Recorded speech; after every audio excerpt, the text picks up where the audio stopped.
어느 연못에 오리 2마리하고 개구리가 살았어요. 근데 그 해에 너무나도 가뭄이 심해서 호수에 물이 다 말라버렸어요.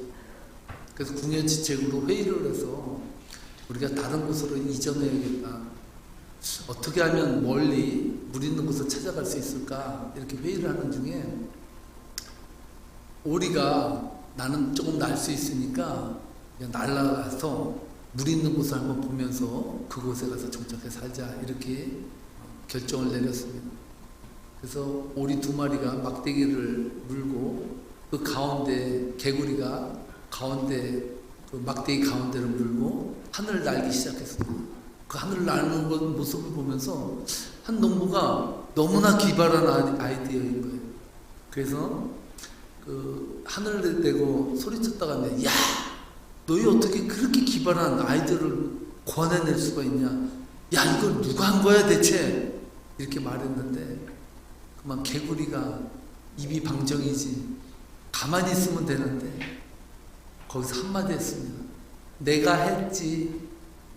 그런데 그 말을 할 때 입에서 막대기가 물린 막대기가 떨어지면서 땅에 떨어져 죽었다는 그런 이야기입니다. 사람은요, 든지 가지고 있으면 자랑하는 거죠. 인간의 본능이에요.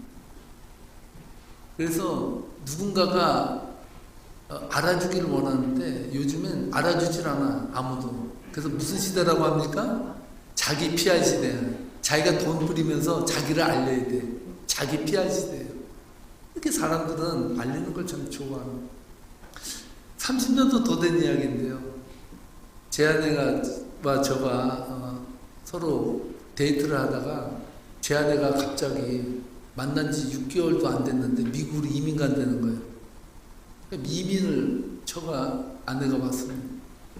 와가지고 저에게 소포를 보냈는데 그때 저도 살기가 그렇게 녹록지 않았는데 브라운이에요. 지금도 잊어먹지 않습니다. 브라운 면도기 지금도 저는 잘 안 사요.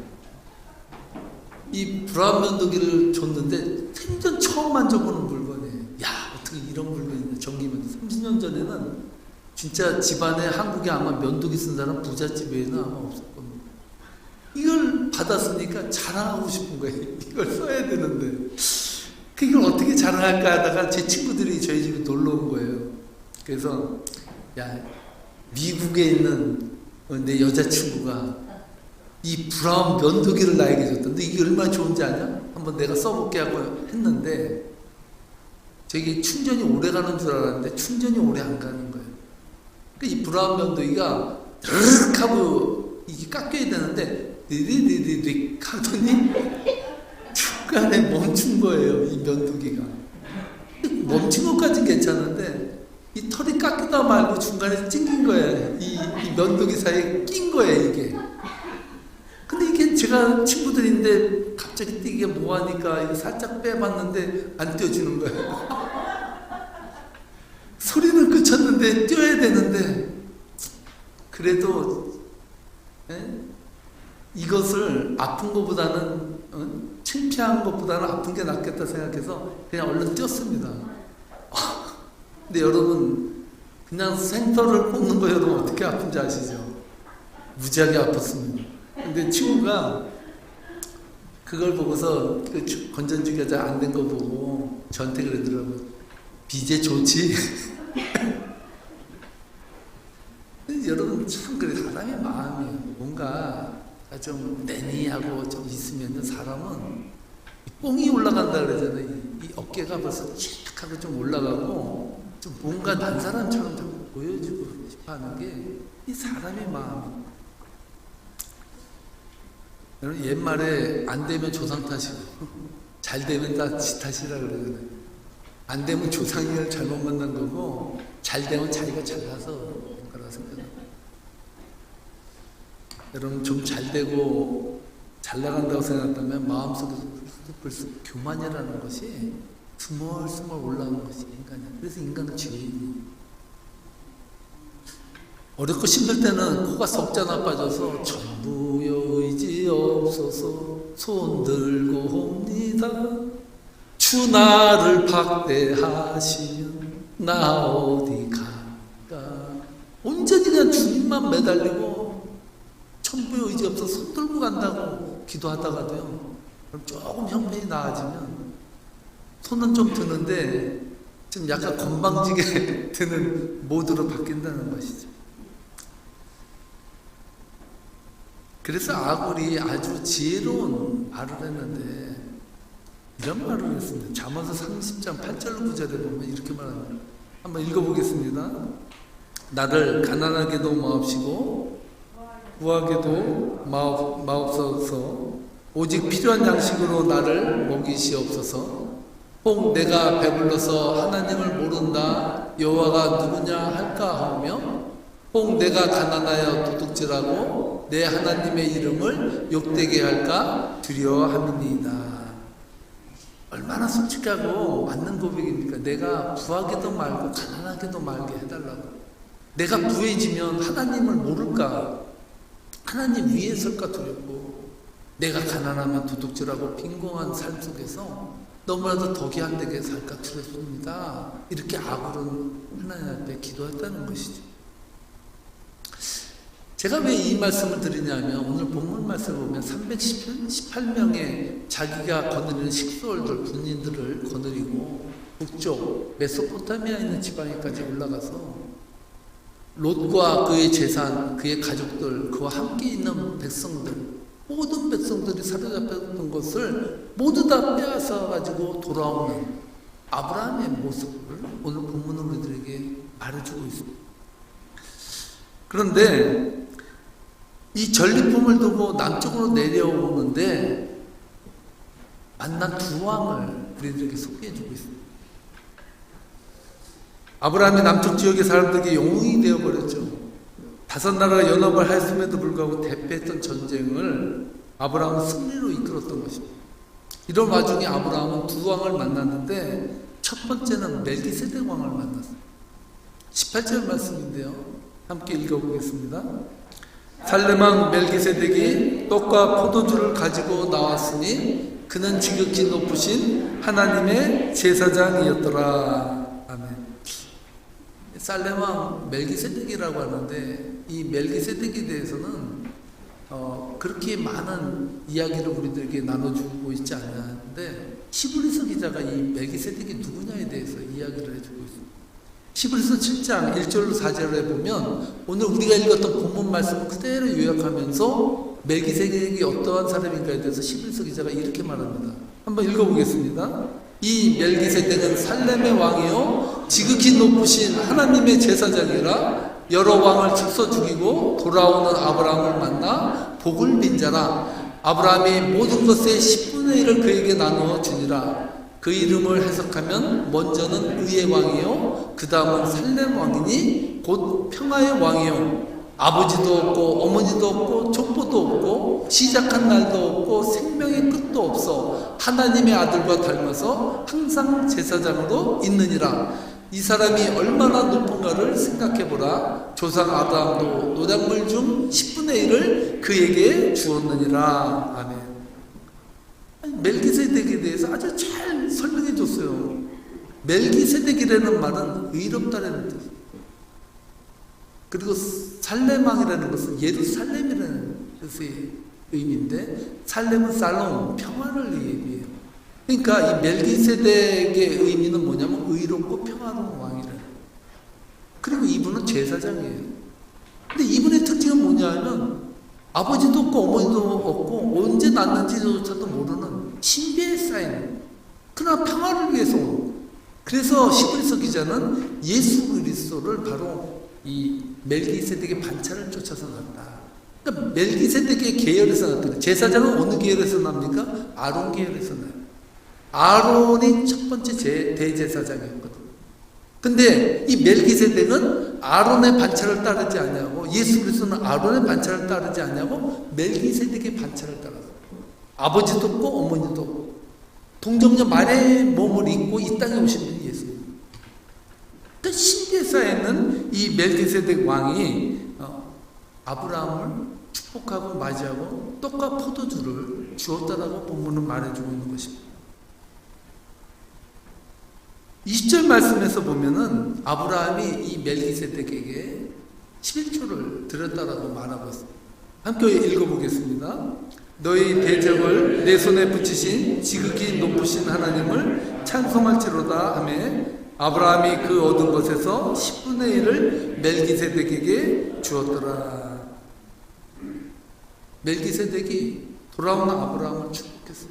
너는 지극히 높으신 하나님의 영광을 입고 하나님의 능력으로 가서 승리하고 하나님의 뜻에 따라 너는 정복하고 돌아왔다. 축복한다라고 했을 때 아브라함은 그 은혜에 대해서 반응을 해서 내가 10분의 1을 당신에게 드리겠습니다라고 말을 했다. 여러분, 요즘은 성도님들에게 헌금 설교를 하지 않는 목회자가 세련된 목회. 왜냐하면 성도들이 은혜를 받다가도요, 물질 얘기가 나오면 고개가 다 숙여지고 은혜가 떨어집니다. 성도님들이요, 복 받는 것은 좋아야 돼요. 복에 대해서 반응하는 것에 대해서는 별로 좋아하지 않습니다. 그래서 믿음과 헌금 생활은 같이 간다는 말도 하는 거죠. 저는 이 문제를 떠나서 헌금 이야기를 잘 안 하는 목사입니다. 제가 10여 년 동안 목회를 하면서 헌금 설교를 헌금 때 나올 때 한 3번 정도 한 거 외에는 한 적이 없어요. 제가 헌금 설교를 하지 않는 이유 중에 하나가 지난번에도 말씀드렸죠. 도울 김용호 선생이 어느 한 방송에 나와서 한국 교회는 3가지만 알면 된다는. 뭐냐, 3가지. 첫째, 믿어라. 그 다음에 2번째, 돈 내라. 3번째, 교회 짓자. 이거라는 거. 한국 교회는 3가지만 알면 되는 거예요. 믿어라, 돈 내라, 교회 짓자라는 거. 제가 그래서 하나님이 거지냐? 하나님 구걸하려고 해서 당신들에게 좀 뭘 좀 부탁합니다. 주십시오. 하나님이 이런 사람이냐? 나는 이런 하나님을 전하지 않겠다. 나는 헌금 설교 안 하겠다. 이렇게 말해요. 근데 돌아놓고 보면 그것도 교만이다. 제 친구 목사님이 그 말을 하더라고요. 어느 설교 가운데 성도들에게 헌금 설교는 이렇게 말하더라고요. 제가 헌금에 대해서 설교를 안 하지만 제가 그럼에도 불구하고 설교를 할 수밖에 없는 이유가 여러분들이 하나님 앞에 갔을 때 너 헌금에 대해서 들은 적이 없냐 그러면 한 번도 안 들었는데 그러면 나 욕먹이는 거다. 그래서 나는 여러분에게 한다 이렇게 말을 상당히 지혜롭고 맞는 말이에요. 왜냐하면 헌금이라는 이런 문제, 물질에 대한 문제는 뭔가 내 것을 빼앗기는 것이 아니라 나에게 받은 은혜에 대한 하나의 반응이라는 사실. 그래서 예수님도 연복기에 헌금을 내는 모습들을 쭉 옆에서 봤는데 가만히 보니까 두레돈을 넣는 과부가 있어요. 두레돈이라는 것은 오늘날로 말하면 1불도 채 안 되는 그 정도의 가치 돈입니다. 그것을 딱 냈는데 제자들에게 본 거예요. 너 저 여인이 예물을 드린 것을 보았냐?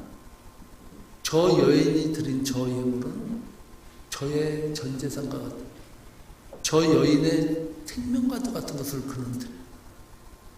중요한 것은 하나님 앞에 드려지는 것은 많고 적음이 아니라 내가 받은 은혜만큼 하나님 앞에 반응하게 돼. 내가 받은 은혜.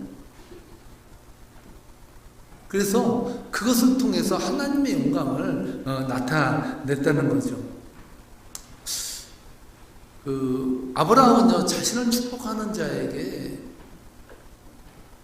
축복하는 멜기세덱을 향해서 10분의 1을 멜기세덱에게 드리게 되는데, 이 아브라함의 행동은 무엇을 의미하는가에 대해서 한번 생각해 볼 수 있습니다. 뭐냐면 모든 물질은 하나님의 소유라는, 하나님이 담당하고 계세요.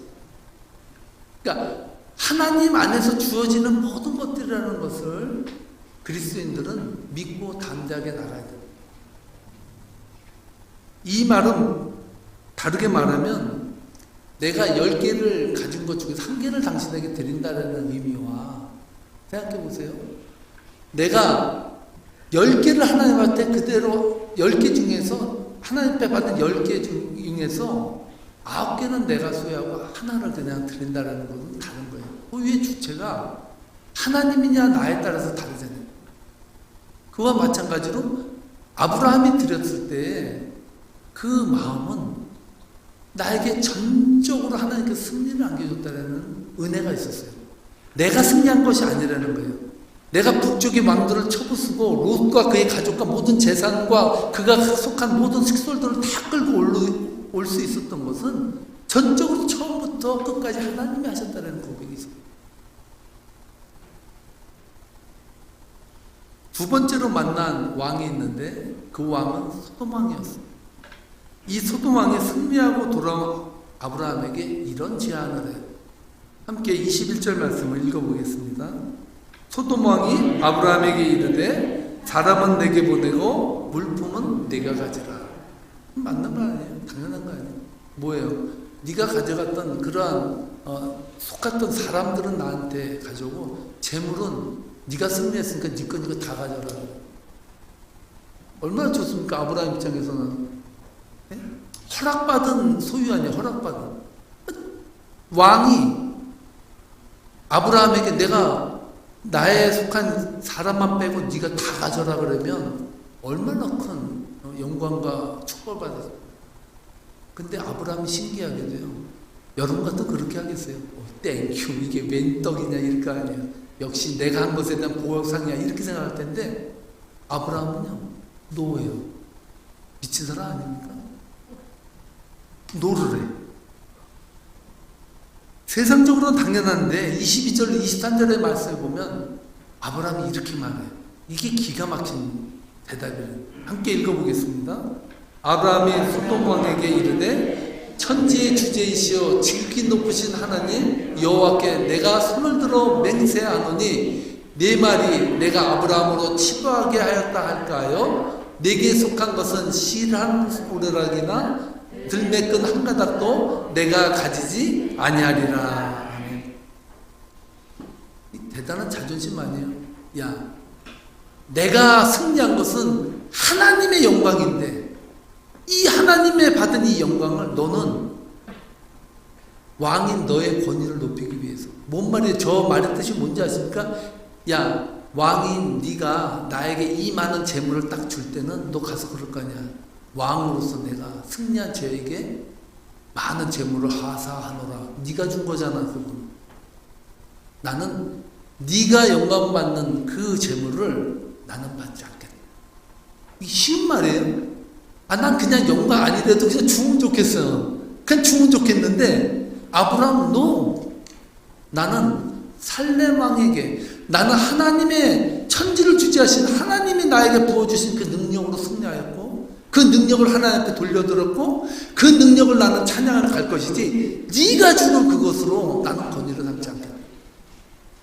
생각해 보세요. 주일날 대통령이 불러봐요. 여러분 어떡하시겠어요? 꽃단장 다 하고 여러분 옛날에는 파자마 기름입니까? 그 기름 바르고 여러분 그래서 어디 가겠어요? 대통령 만나러 갈까요? 대통령. 할렐루야. 역시 세계명교회 성도님들은 배운 대로 하시는 거예요. 쉬운 문제가 아니라고. 그런데 아브라함은 거기서 자존심을 세워요. 네가 나에게 축복 주냐? 나는 천지의 주제이신 하나님으로부터 영광을 받는다. 그런 당당함이 있을 때 당당함. 이 장면을 묵상하는데 저는 왜 오래전에 여러분도 그거 보셨을 거예요. 왜냐면 난파됐는지 그 배가 북한에서 통통통통통 이 38선을 넘어가지고 그 경계선을 넘어서 왔잖아요. 와가지고 이 사람들을 데려다가 너희들 여기 살래? 북으로 갈래? 그랬다고. 근데 북에 친척이 많은지 일가 친척이 있는지 북으로 가겠습니다 그랬어요. 그들이 가는데 시계 사주고 양복 입혀주고 아주 멋지게 그냥 완전 달라진 모습으로다가 쫙 해서 그들 보냈다고요. 근데 북한 사람들하고 이제 접촉해서 인수인계 하는데 그 앞에 가가지고 뭐 했는지 아세요? 다 벗었어요. 팬티만 달랑 사각 팬티 입고 다 봤더니 이 남조선이 준 거는 다 거부하겠어 하더니 시계부터 다 긁는 거야. 똑똑한 사람이에요. 그거 들고 갔다가는 가서 사상교육 받아야 돼. 주체자가 야 너는 벌써 먹물이 먹었구나. 가서 현대문명 물 먹고 그거 들고 와서 이런다고. 약한 거죠. 나는 당신들이 주는 걸 거부하겠다. 이렇게 갔다고.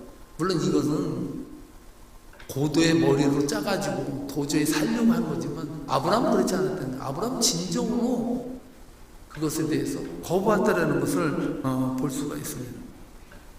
자신이 얻은 전리품들을 갖는다고 해서 누가 뭐라고 할 사람이 어디 있어요? 당당히 받을 권리가 있죠. 이겨서 왔는데. 그런데도 아브라함은 그것을 거부하면서 나를 선전물로 이용하지 말라. 나를 소돔한 너의 체제에 순응한 사람들에게 주는 복이다라고 주는 그걸 가지고 나를 회유하지 말라는 거예요. 당신은 이것을 주고 내가 베푼 하사품이라고 떠들고 다닐 것 아니냐. 그렇다면 하나님의 영광을 받는 것이 아니라 당신이 영광을 받는 것이 되는데 나는 그것을 거부하겠다는. 아브라함에게는 단호함이 있었다는 거예요. 인간이 내려주는 복이 아니라 하늘이 내려주는 복으로 살아요. 쉽게 말해서 인간에게 굽히지 아니하고 하나님의 영광을 위해서 살겠다는 결단이 있어요. 이런 사람을 하나님 축복 안 하겠어요. 15장에 보면 그 축복이 뭔지 또 나와요. 그건 다음에 설명하겠지만 하나님은요, 하나님을 향해서 자신의 전력을 다해서 헌신하는 사람들을요 그냥 두지 않아요. 우리 교회 성도님들이 정말 어려운 가운데 니카라과 선교 땅에 저희 교회 예산하고도 맞먹는 그 센터를 하나님 앞에 드렸습니다. 저는 한 가지 확신하는 게 있어요. 성도님들의 그 드려진 헌신이 결코 여러분들의 삶 가운데서 땅에 떨어지지 않을 것이다. 그것은 하나님께서 분명히 그것을 보상해 주시고 살아계신 하나님이 역사하시는 것을 눈으로 볼 것이다. 비록 자신이 전쟁에 나가서 승리를 했지만 승리를 가능케 한 분이 하나님이심을 바로 알고 하나님의 은혜를 구하며 자신의 설 자리를 알았던 사람이 아브라함이다. 여러분, 우리는 하나님의 은혜로 살아가지만 그 은혜를 받고 여러분의 인생에서 누리게 되면 은혜는 다 사라지고 자기가 나타나게 돼요. 저는 오늘 아브라함의 이 모습을 통해서 여러분들과 제가 입으로 고백해야 될 단어가 있는데 따라가시기 바랍니다. 주의 크신 은혜라. 성도는요, 여러분들의 인생 가운데 주님이 주신 은혜를 잊어먹으면 안고 없는 찐땅이에요. 어떤 축복을 받았든지 어떤 여러분들의 삶에 지경이 넓혀졌든지 관계없이 그것은요 메마른 나뭇가지에 불과하다는 사실을 아브라함은 잘 알고 있기 때문에 그는 그 영광을 받는 그 자리에서도 그 영광을 거부하고 나는 하나님의 영광 위에 쓰겠다라고 결단한다는 것입니다. 오늘 세계명교회가 이 말씀을 붙들고 이제 12월 2주밖에 안 남았습니다. 여러분들은 어떤 은혜로 살아왔습니까? 여러분은 어떤 능력을 붙들고 살았습니까? 여러분들이 어떤 능력을 가졌던 어떠한 인생의 삶을 살았던 모든 것이 주님의 은혜임을 깨달을 때 우리 주님께서는 여러분의 인생 가운데 함께 하시는 여러분들의 삶을 이끌어갈 것입니다. 이 말씀을 붙들고 승리하는 저와 여러분 되시기를 주님의 이름으로 축복합니다. 축복합니다. 기도하시겠습니다.